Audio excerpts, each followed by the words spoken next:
here and want to say a few words. But I want to introduce somebody now who's going to talk about exactly why it is so important that women be able to have health insurance coverage for a wide range of medically necessary services. Mary, can you come forward? Good morning. My name is Mary Vargas, and I am a lawyer and a mother. And like most Americans, I would lay down my life for my children if that were the option I was given. I never imagined I would be a woman who would choose to end a pregnancy, but that was before David. As I make plans to visit his grave next week, on the anniversary of his death, I know that the choice a woman makes is not always what she would have anticipated outside of reality in the abstract. As a lawyer, I represent people who are seeking dignity and equality. I represent both individuals with disabilities who experience discrimination and women who are denied insurance coverage for abortion care, because both in the end are about dignity and fundamental human rights. Because of my experiences, both professional and personal, I believe in a woman's right to choose. When I was 22 weeks pregnant with my very much wanted son, he was diagnosed with a fatal form of Potter's syndrome. His kidneys had stopped working and atrophied, and as a result, his lungs had not developed. We prayed that we could hold him regardless of disability, but our options were unspeakable. We could terminate the pregnancy if we could find doctors and nurses who were willing to treat us, if we could find the funding to pay for our care out of pocket, because my husband's employer is the federal government, and therefore our insurance was restricted from providing the care that we chose. Our other option was to wait. We could allow our son to suffer without comfort, to feel his bones being crushed and broken, in the absence of amniotic fluid, until he died in utero or at delivery, suffocating to death in the absence of developed lungs. 2 specialists confirmed that he had no chance at life. We struggled with the moral questions.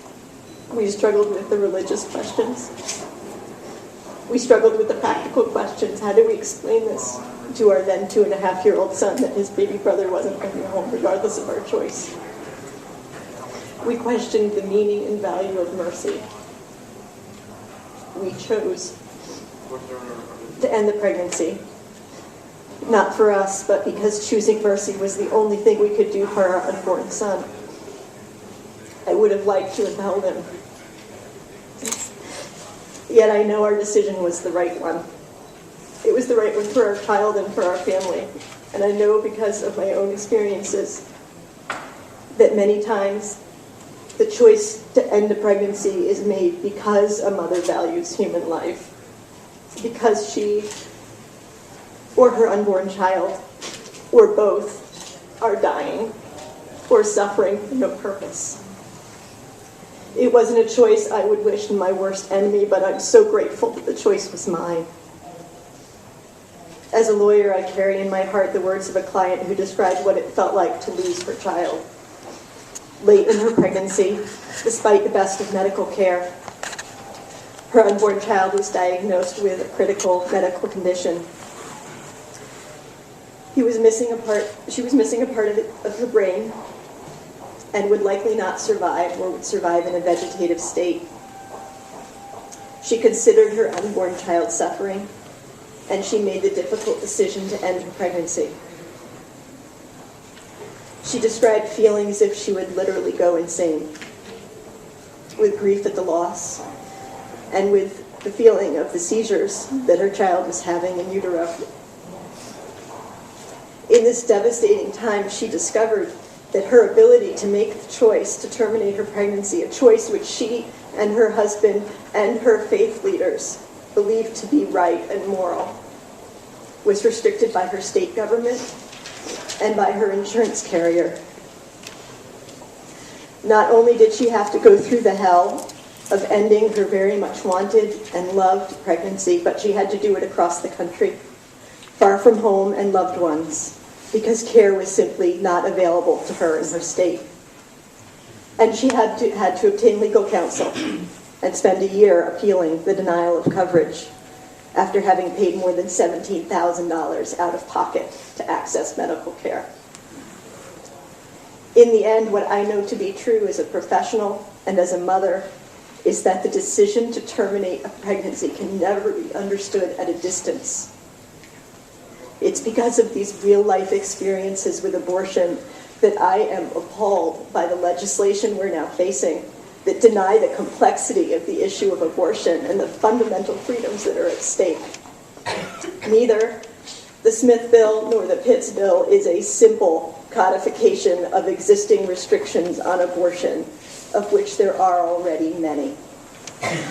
This legislation is a deliberately crafted framework designed to remove abortion as an option for women, regardless of their circumstances or their faith or their morals.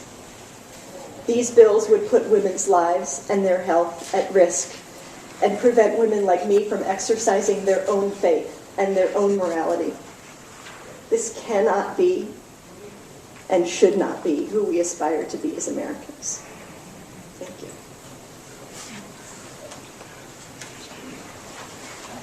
Does any other member wish to speak, or should we just take questions? Here.